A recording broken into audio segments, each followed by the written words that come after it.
हरियाणा सरकार ने सिंचाई मंत्री में भ्रष्ट अधिकारियों के खिलाफ बड़ा एक्शन लिया है। सिंचाई मंत्री श्रुति चौधरी ने 70 अधिकारियों के खिलाफ चार्जशीट की सिफारिश की है। भ्रष्टाचार और लापरवाही को लेकर यह कार्रवाई की गई। इन अधिकारियों कर्मचारियों की लिस्ट में जेई, एसडी और एक्सीएन के नाम भी शामिल है। इन अफसरों के खिलाफ रूल 7 के तहत चार्जशीट की गई है। वहीं इनमें 7 से 8 एससी भी हैं जिन पर अनुशासनात्मक कार्रवाई की गई है। 2 चीफ इंजीनियरों के खिलाफ भी कड़ा एक्शन लिया गया है। हालांकि इन अधिकारियों के नाम अभी विभाग की ओर से सार्वजनिक नहीं हुए।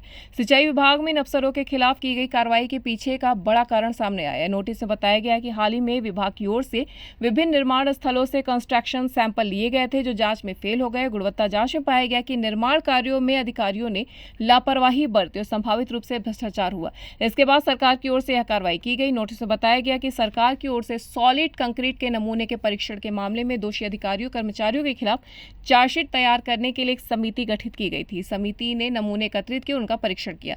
इसके बाद मामले में इसकी रिपोर्ट मुख्यालय को भेजी गई। रिपोर्ट और दस्तावेजों की जांच में कमेटी ने पाया कि सॉलिड कंक्रीट के नमूने सभी मानकों पर फेल हुए हैं। इससे राज्य सरकार को वित्तीय नुकसान हुआ है।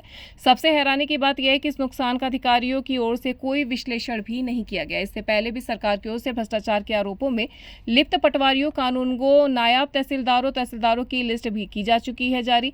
हालांकि आज तक किसी भी अधिकारी पर कार्रवाई नहीं हुई है। किसी अधिकारी या कर्मचारी के खिलाफ चार्जशीट दाखिल करने का मतलब है कि उसे अपराध या लापरवाही के लिए औपचारिक रूप से दोषी ठहराया गया।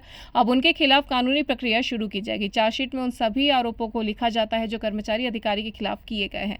उन आरोपों के सबूत भी चार्जशीट में होते हैं। यदि कर्मचारी अधिकारी के आरोप सिद्ध हो जाते हैं तो उनके खिलाफ अनुशासनात्मक कार्रवाई की जाती है। कार्रवाई सेवा से बर्खास्तगी, सैलरी में कटौती या पदोन्नति से वंचित करना भी हो सकता है। हालांकि इससे कर्मचारी अधिकारियों को अपने अधिकारों का उपयोग करने का मौका मिलता है।